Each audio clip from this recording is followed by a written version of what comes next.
Pessoal, vídeo aula 3, parte 2. Na parte 2 a gente vai falar aí do plano dos números complexos. Nós vimos anteriormente o plano cartesiano e agora a gente já vai introduzir aqui o conceito dos conjuntos dos números imaginários e, consequentemente, o plano dos números complexos. Tudo começa lá em 1545, com um italiano chamado Girolamo Cardano.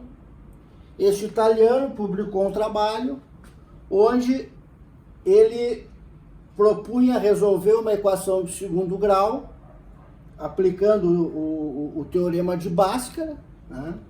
E nessa situação, a equação possuía um discriminante negativo, ou seja, o número que ficava dentro da raiz quadrada era um número negativo. Por exemplo,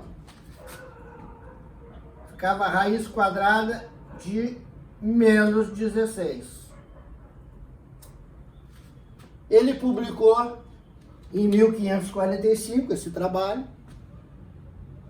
colocando para a comunidade na época qual seria a solução matemática convencional para esse tipo de problema.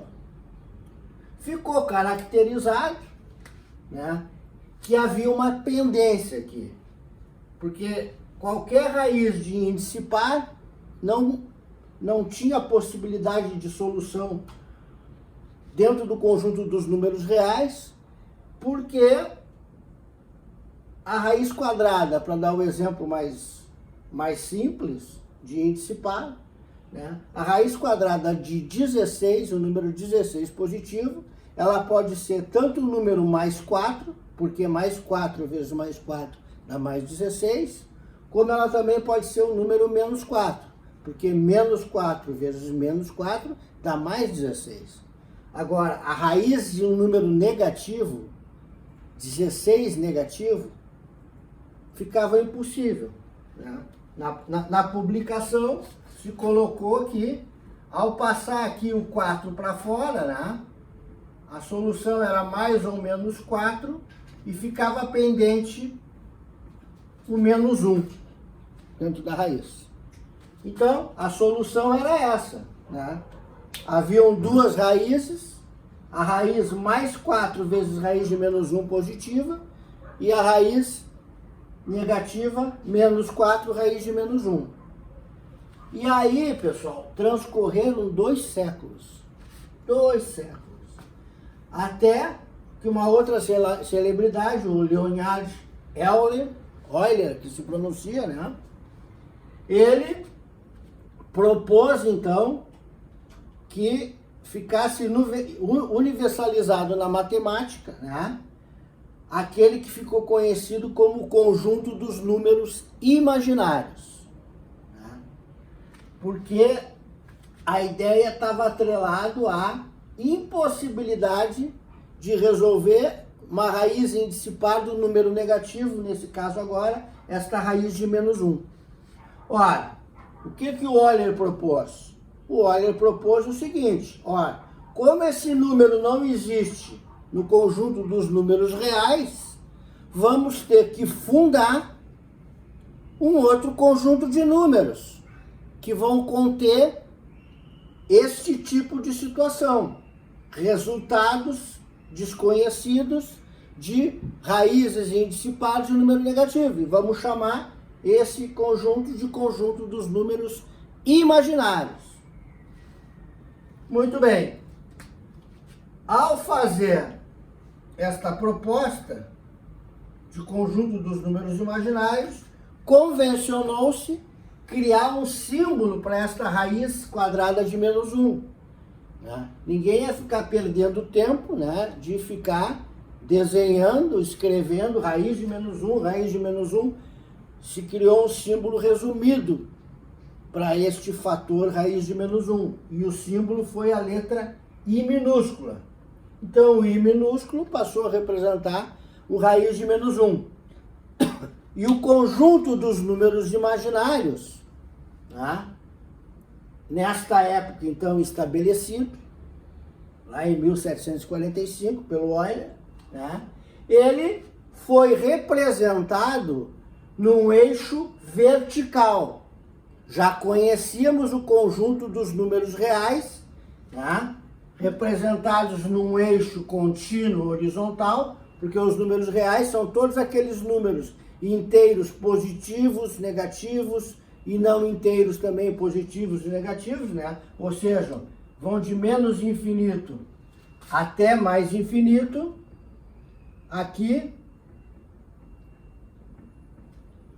no eixo horizontal. O Euler propôs, então, que o conjunto dos números imaginários fosse representados no eixo vertical, variando de menos i infinito até mais i infinito, sendo que o i, né, significa raiz de menos 1. Ora, uma vez então estabelecido um novo conjunto numérico denominado de conjunto dos números imaginários, representados no plano pelo eixo vertical, este eixo vertical, por consequência, né, é um eixo perpendicular ou ortogonal ao eixo dos números reais, que até então vinha se trabalhando, né? Então, um sistema de dois eixos ortogonais formou aquilo que ficou conhecido como plano dos números complexos, ou plano de Argand e Gauss, tá certo? Se a gente lembrar, né, isso é 1745, se a gente lembrar da cartografia do nosso amigo René Descartes, que é o plano cartesiano, né?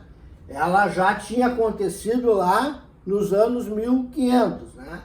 Então, a ideia, ao ser criado um plano de números complexos, né, é sobrepor esse plano àquele plano cartesiano e adotar todas aquelas convenções matemáticas até então utilizadas, né, aqui também nos números reais, ou seja, um sistema de contagem angular, positiva no sentido anti-horário, o mesmo sistema de quadrantes, primeiro, segundo, terceiro e quarto quadrantes. Só que agora, né, o que se pôde observar?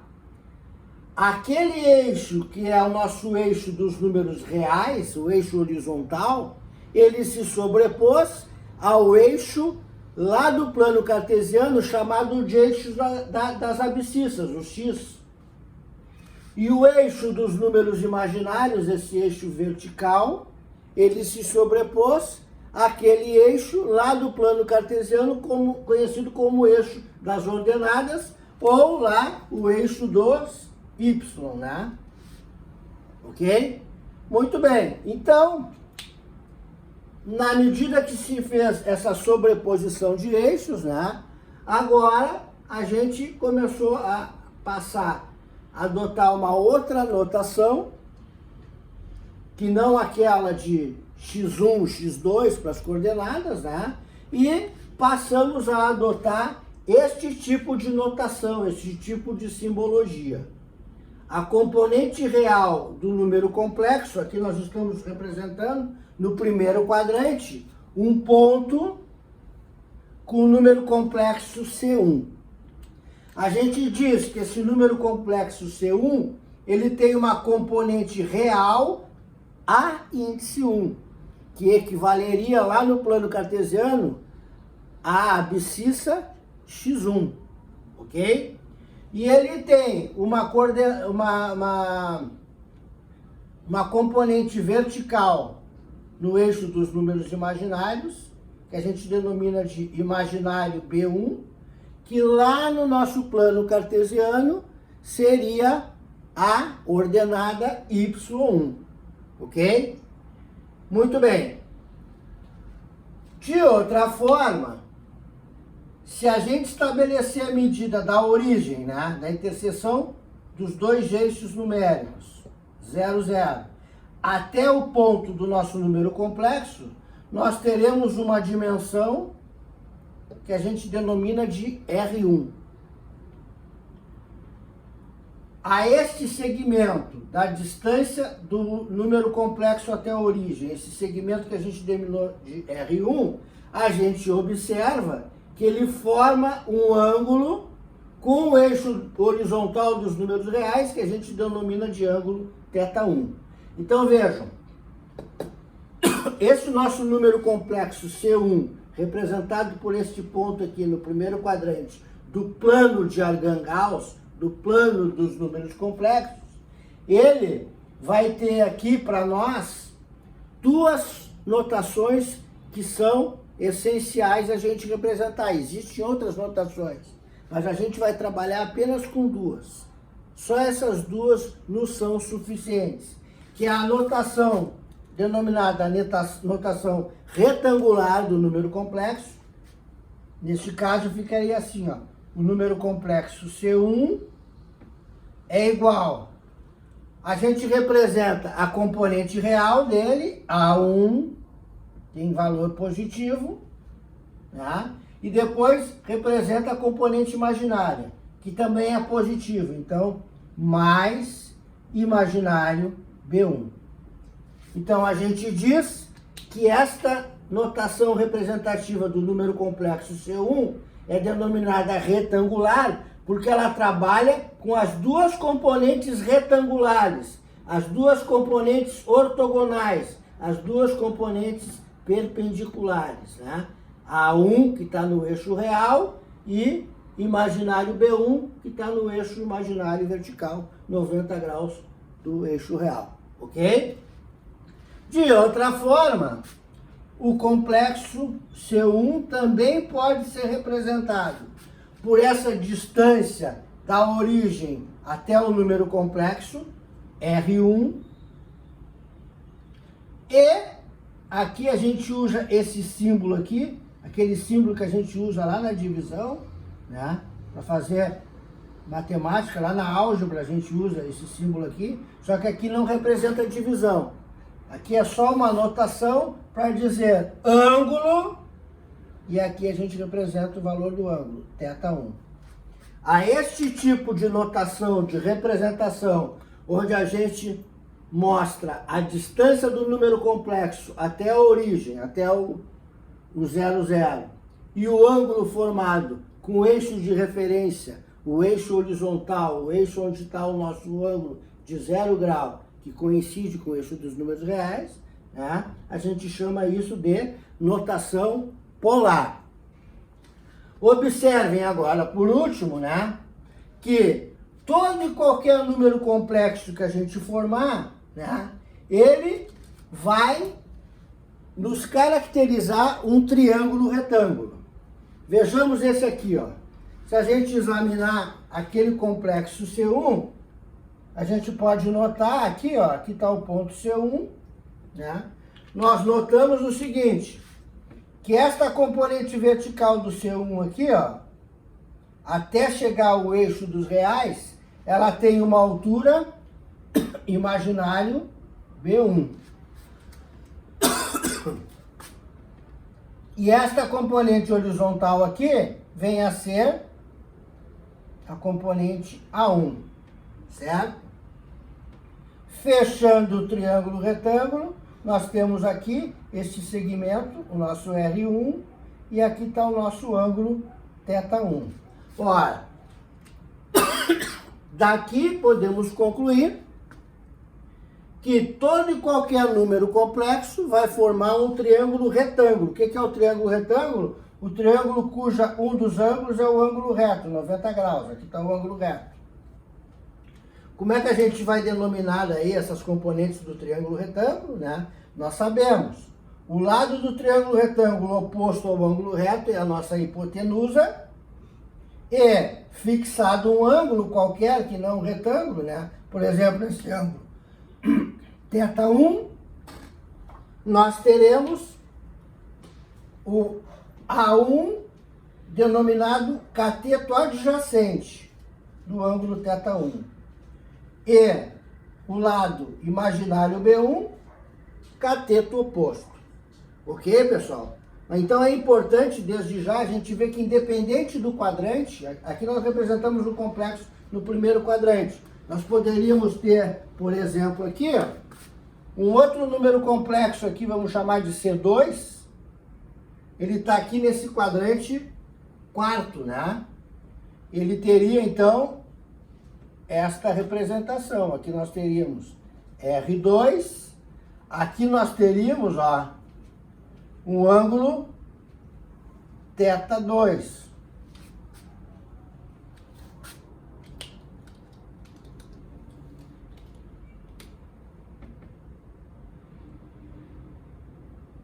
Estaria formando esse ângulo, né? Um triângulo retângulo com o eixo dos números reais, né? Seria esse triângulo aqui representado. Então, toda e qualquer posição em qualquer quadrante, ela vai formar com o eixo horizontal sempre um triângulo retângulo. E é a partir de todas as relações que a gente vai estudar no triângulo retângulo, o teorema de Pitágoras, são 4 as relações, o teorema de Pitágoras e as 3 relações trigonométricas do triângulo retângulo, seno, cosseno e a tangente, né? É a partir dessas relações que a gente vai desenvolver toda a metodologia de transformação de notação polar para retangular, retangular para polar e realizar as operações matemáticas de soma, subtração, divisão e produto com números complexos, ok?